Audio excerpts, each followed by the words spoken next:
वंदे Bharatam India head में आप सभी का स्वागत है। मैं हूं आपके साथ ऋतुश्री बथरिया। नजर डालते हैं खबरों पर। खबर श्रावस्ती से है, जहां 27 सितंबर को मुख्यमंत्री योगी आदित्यनाथ का प्रस्तावित दौरा संभव है। बता दें कि सीएम के आगमन को लेकर के इकोना स्थित सीताद्वार मंदिर में तैयारियां की जा रही है और गुपचुप तरीके से विभिन्न विभागों में तैयारियां का भी दौर जारी है। हेलीपैड के साथ साथ विशाल पंडाल भी लगाया जा रहा है। साथ ही सुरक्षा व्यवस्था और अन्य तैयारियों को लेकर के चाक चौबंद की व्यवस्था भी की जा रही है। और बता दें कि सीएम योगी श्रावस्ती दौरे पर आएंगे, जिसको लेकर के तैयारियां जोरों पर है। सीताद्वार मंदिर पर दर्शन पूजन करेंगे मुख्यमंत्री योगी आदित्यनाथ, जिसको लेकर के तैयारियां जोरों पर है। हजारों कर्मियों को लेकर के सफाई की जा रही है। हेलीपैड के साथ साथ विशाल पंडाल भी वहां पर बनाया जा रहा है।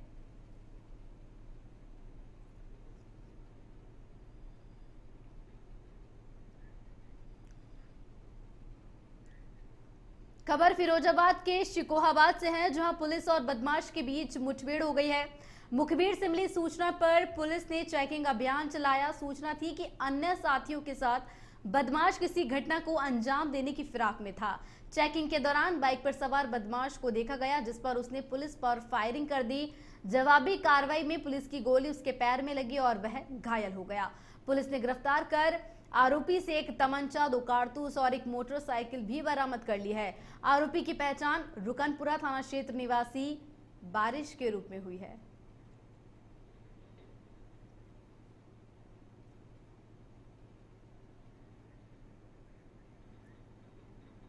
सुबह 5 बजे थाना शिकोहाबाद पुलिस को पता चला कि दिक्तोली की तरफ से 2 अभियुक्त यहाँ घूम रहे हैं, जो कि किसी घटना करने के फिराक में हैं। बालाजी मंदिर के पास जो दिक्तोली से जो हाईवे की तरफ जो रास्ता जाता है, वहाँ पुलिस चेकिंग कर रही थी। देखते ही उनको इशारा किया गया। उन्होंने ये कहते हुए कि पुलिस है, एक अभियुक्त ने फायर कर दिया, जिसमें कि पुलिस ने जवाबी कार्रवाई करते हुए फायरिंग की। इसमें एक अभियुक्त के पैर में गोली लगी। जिसके पैर में गोली लगी उस अभियुक्त का नाम। खबर मिर्जापुर से है, जहां सुरक्षा व्यवस्थाओं को लेकर वरिष्ठ पुलिस अधीक्षक सोमेन वर्मा ने नगर में फ्लैग मार्च निकाला। आगामी त्योहारों को देखते हुए आमजन को सुरक्षा का भरोसा दिलाने के लिए एसएसपी के निर्देशन में पुलिस का पैदल मार्च निकाला गया। सोमेन वर्मा ने इस मार्च की कमान खुद के हाथों में रखी और क्षेत्र में पैदल मार्च निकाला। इस मौके पर वर्मा ने सभी त्योहारों को सकुशल संपन्न कराने की भी बात कही। बता दें कि मिर्जापुर क्षेत्र में सुरक्षा को देखते हुए फ्लैग मार्च निकाला गया। पुलिस की तरफ से ये पैदल गश्त कर मार्च निकाला गया, जिसमें वरिष्ठ पुलिस अधीक्षक भी मौजूद रहे।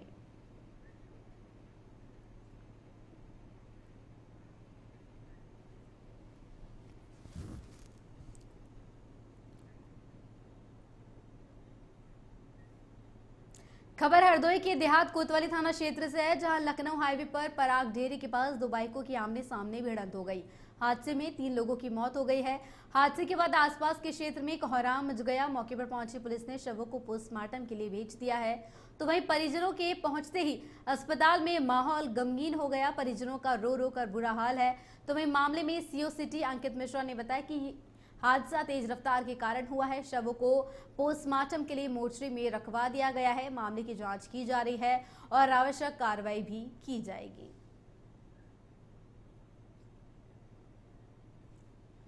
और बता दें कि हरदोई में सड़क हादसा, जहां 3 लोगों को हुई मौत, जहां तेज रफ्तार से यह हादसा हुआ है, जिसमें 3 लोगों की मौत हो गई। तो वहीं मौत की खबर मिलने के बाद परिजन जो है अस्पताल पहुंचे, जिनका रो रो कर बुरा हाल है।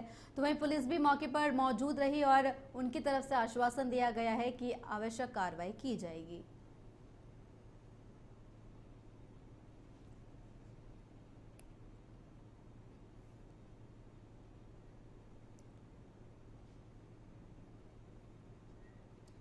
खबर झांसी से है, जहां पुलिस और बदमाशों के बीच मुठभेड़ हो गई। सीपरी बाजार थाना क्षेत्र में हुई इस मुठभेड़ में हत्या के नामजद आरोपी संजय गोली लगने से घायल हो गया। साथ ही दो साथी भान सिंह और कमल सिंह को पुलिस ने गिरफ्तार कर लिया है और आरोपियों के कब्जे से एक तमंचा, कारतूस और खोखा भी बरामद कर लिया गया है। दरअसल 6 सितंबर को भोजला निवासी अरविंद यादव की हत्या आरोपी रिंकू यादव और उसके साथियों ने कर दी थी। इस मामले में पुलिस पहले ही कुछ आरोपियों को गिरफ्तार कर जेल भेज चुकी है। पुलिस ने मर्डर के मुख्य आरोपी संजय समेत 6 पर 25,000 का इनाम भी घोषित किया था।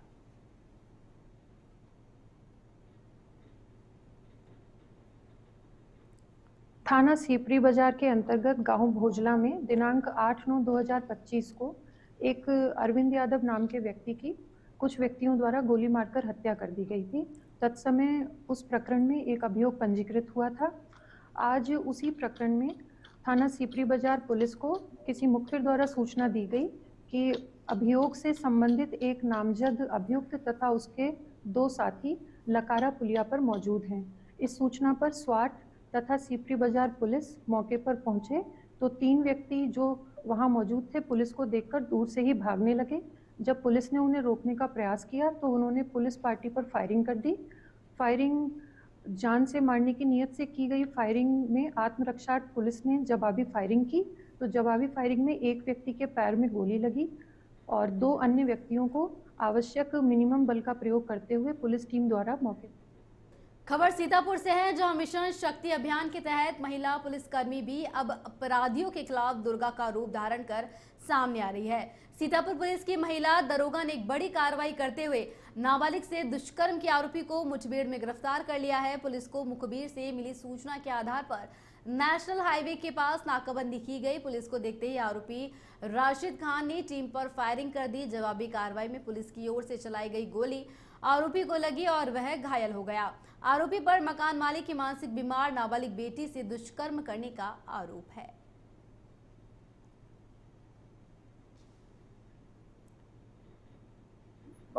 नाबालिग बच्ची है जो मानसिक रीत्या परेशान भी है। इनके द्वारा इनके घर में रहने वाले जो इनके किराएदार है जिनका नाम अकबर अली है, जिसके दामाद राशिद, इनके द्वारा दुष्कर्म किया गया। लेकिन 18 तारीख को दुष्कर्म होने के बाद राशिद द्वारा लगातार जो पीड़िता थी उसको बार बार धमकाया जा रहा था। लेकिन 23 तारीख को जब उसने अपनी ये सारी घटना अपनी मां को बताई, उसके बाद तुरंत इस मामले का संज्ञान लेते हुए पुलिस ने मुकदमा दर्ज कराया। तब से राशिद की तलाश की जा रही थी। आज जो चौकी प्रभारी स्वाति है, इनके द्वारा जब एरिया में गश्त किया जा रहा था तभी मुखबिर द्वारा सूचना प्राप्त हुई कि राशिद से मिलता जुलता एक व्यक्ति वहां पे घूम रहा है। जब पुलिस ने उसकी घेराबंदी करके रोकने का प्रयास किया तो उसके द्वारा पुलिस को जान के मारने की नीयत से फायर किया गया। जवाबी मुठभेड़ में पुलिस के द्वारा उसके बाएं टांग में चोट लगी है, गोली लगी है और उसको जब पुलिस ने पूछा तो उसके द्वारा बताया गया कि वही राशिद है और उसी के द्वारा बच्ची के साथ दुष्कर्म किया गया था। अगले उपचार के लिए उसको जिला। खबर बिजनौर के चांदपुर से है, जहां पुलिस मुठभेड़ के दौरान 25,000 रुपए के इनामी बदमाश को गिरफ्तार कर लिया गया है। बदमाश की पहचान अजीम उर्फ छंगा के रूप में हुई है। मुखबिर की सूचना पर पुलिस टीम बास्टा महबुल्लापुरा ढांकी रोड पर चेकिंग कर रही थी। इस दौरान मोटरसाइकिल सवार अजीम को रोकने का प्रयास किया गया।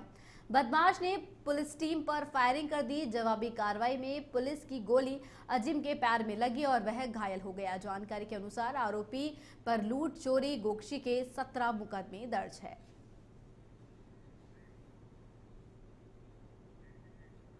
खबर बुलंदशहर से है, जहां पर बुलंदशहर के खुर्जा में शारदीय नवरात्रों, दशहरा और आगामी त्योहार दीपावली पर प्रशासनिक व्यवस्थाओं को लेकर के प्रशासन कितना अलर्ट मोड पर आ गया है, इसको लेकर कि इंडिया अहेड के संवाददाता ब्रजमोहन ठाकुर ने खुर्जा एसडीएम प्रतीक्षा पांडे से बातचीत की और जानकारी ली कि तहसील प्रशासन की ओर से क्या क्या तैयारियां की गई है। अगर इसी बीच कोई शरारती तत्व पाया जाता है तो उसके खिलाफ क्या कुछ कार्रवाई की जाएगी और महिला सुरक्षा को लेकर के तहसील प्रशासन ने क्या क्या इंतजाम किए हैं। अगर पूरे ही भारत की बात करें तो भारत को त्योहारों का देश माना गया है। भारत में भिन्न भिन्न प्रकार के त्योहार मनाए जाते हैं, चाहे वो ईद हो, दिवाली हो, होली हो। फिलहाल आपको बता दें, फिलहाल नवरात्र चल रहे हैं, फिर कुछ दिन बाद दशहरा भी है और उसके कुछ दिन बाद दिवाली है। फिलहाल हम खुर्जा तहसील में मौजूद हैं और हमारे साथ खुर्जा एसडीएम प्रतीक्षा पांडे मौजूद हैं। हम जानने प्रयास करेंगे मैडम, जिस तरीके से त्योहार आने वाले हैं तो तहसील प्रशासन कितना अलर्ट मोड पर है। मैडम पहले तो आपका बहुत स्वागत है मैडम। धन्यवाद। मैडम, जिस तरीके से त्योहार आने वाले हैं, दिवाली है, उससे पहले दशहरा है, फिलहाल नवरात्र चल रहे हैं, तो मैडम तहसील प्रशासन कितना अलर्ट मोड पर है और क्या-क्या तैयारी आप लोगों ने कर रखी है? जी हम लोगों की तरफ से पूरी तैयारी चल रही, चाहे वो प्रशासन हो या पुलिस हो। हम लोग पूरी तरह से मुस्तैद हैं। हम लोगों की जो पहली प्रायोरिटी ये है कि जितने भी हमारे तहसील क्षेत्र में त्योहार मनाए जाएँ, उनमें बहुत ही सेफ्टी रहे लोगों की, किसी तरह की कोई ऐसी आग लगने की या पटाखों की इस तरह की कोई आशंका ना हो। कोई हमें ऐसी खबर ना आ जाए, किसी को कोई नुकसान ना हो। तो हमारी पहली प्रायोरिटी यही है कि लोग सेफ रहें। ट्रैफिक का बहुत इश्यू हो जाता है, तो उसको लेकर रूट चार्ट बनाए जा रहे हैं, कहाँ-कहाँ डाइवर्जन्स लगाए जाएँगे ये देखे जा रहे हैं। महिला सुरक्षा को लेके, क्योंकि ऐसे टाइम पे जेब कतरे भी बहुत एक्टिव हो जाते हैं, तो उनको लेकर भी कंटीन्यूअस एक पेट्रोलिंग की प्लानिंग की जा रही है। साथ ही क्योंकि खुर्जा एनसीआर क्षेत्र में भी आता है, तो पटाखों को भी लेकर जो यहाँ पे एक बंदी है, उस पे भी ध्यान रखा जा रहा है, छापे मारे जा रहे हैं कि दिवाली के दौरान, दशहरे के दौरान जो प्रदूषण हमारा बढ़ जाता है, फिर पराली का भी ये टाइम चल रहा है, तो ऐसे टाइम में पटाखों की वजह से ये प्रदूषण ना बढ़े।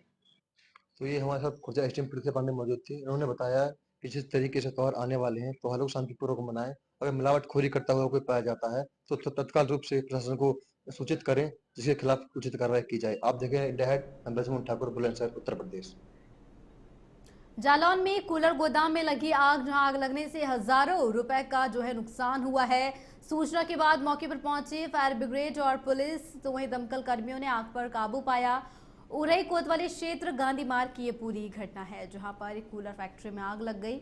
जहां आग लगने के बाद धीरे धीरे आग ने विकराल रूप ले लिया, तो वहीं फायर ब्रिगेड की गाड़ी भी मौके पर पहुंची, पुलिस प्रशासन भी मौके पर पहुंचा। खबर बिजनौर से है, जहां कांग्रेसियों ने सड़क पर हंगामा कर दिया और पार्टी कार्यालय के बाहर सड़क पर बैठ गए। दरअसल पिछले कुछ दिनों से क्षेत्र में गुलदार का आतंक बढ़ता जा रहा है। पुलिस ने कार्यकर्ताओं को कलेक्ट्रेट जाने से रोका था और जिला अध्यक्ष हेनरिता राजीव सिंह समेत कई कांग्रेस नेताओं को एक दिन पहले हाउस अरेस्ट कर दिया था। मामला थाना कोतवाली शहर के पार्टी कार्यालय का है। पाल मलिक जी ने, जो कि वहाँ पर ड्यूटी लगी हुई थी ओमवती जी के पास, वहाँ पर उन्होंने बहुत बदतमीजी की। उनका बोलने का बहुत खराब व्यवहार है। हमारी नेताओं से वो बात कहते किया, हैं कि महिलाओं के साथ बदतमीजी की। हमें कीड़े मकोड़े समझाया कि उन्होंने, हम विपक्ष है, तो इसका मतलब ये नहीं कि हमारे में आवाज़ नहीं है। आज हमने पुलिस के खिलाफ ये प्रदर्शन किया है और करते रहेंगे जब तक हमारी कुशीनगर जिले के कप्तानगंज तहसील से लापरवाही का मामला सामने आया है, जहां पूर्ति निरीक्षक कार्यालय में समय पर कर्मचारी न मिलने से आम जनता की फरियादें अनसुनी रह जा रही है। जानकारी के अनुसार सप्लाई इंस्पेक्टर राजीव कुमार सुबह 11:30 बजे तक भी अपने कार्यालय में मौजूद नहीं थे, जिससे कई फरियादी बिना काम के वापस लौट गए। बता दें कि कार्यालय की कुर्सियां खाली पड़ी रही और कोई भी अधिकारी जन सुनवाई के लिए मौजूद नहीं था। इससे लोगों में नाराजगी का माहौल है और विभागीय लापरवाही पर सवाल भी खड़े हो रहे हैं। ये मामला जन सेवा में ढिलाई और जिम्मेदारी से भागने की तस्वीर पेश करता है। हम राशन कार्ड में नाम चढ़वाए थे सन 2024 में, अगस्त महीने में सभागार में भी पेपर जमा किए थे, बट अभी तक 1 साल हो गया है। 4 बार 5 बार आए, कभी बोलते 30 तारीख को आइए तो कभी बोलते 10 तारीख को आइए। अभी तक नाम अपडेट नहीं हुआ, चढ़ा नहीं है, राशन कार्ड में कुछ भी